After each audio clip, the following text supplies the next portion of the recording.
We all know this very well. We can ask it everything and we get the response. But what actually is behind this? What is behind this response? What's behind the largest language model existing in the world? I'm David, I'm a PhD student in computational linguistics, and in this video I'm going to talk about the principle ChatGPT is built on, and I'll show that it's actually not so new and it existed in 1980s as well.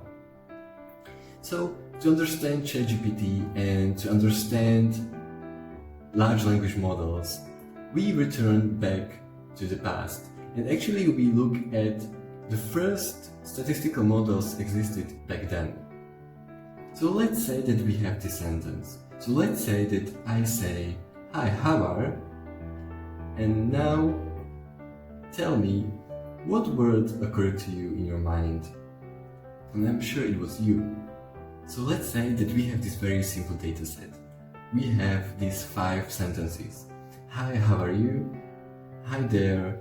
Hi, how are you doing? Hi, how are things?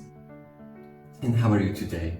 So we have these 5 sentences, and we would like to know what's the probability of predicting next word after how are.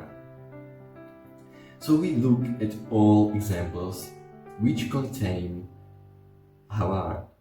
So there are 4 of them. And now we look at how many of these examples contain you after how are. And there are 3 of them containing you after that.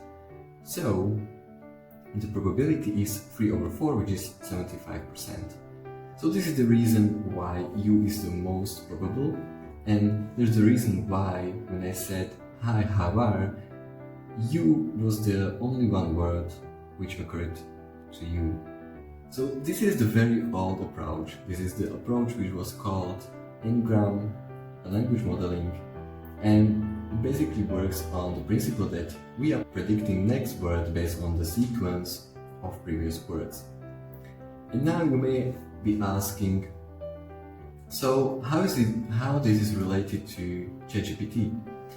Actually, ChatGPT does very same thing, and ChatGPT also predicts next word on the previous context, but the only difference from the previous approaches is that it has large amount of data which was not available back then, and also it has much more computational power and some new approaches in terms of architecture or the methodology how these probabilities are calculated.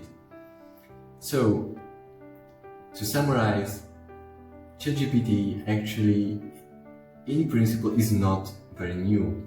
So I hope this video was helpful. If it was, subscribe to this channel to see more content like this. Bye.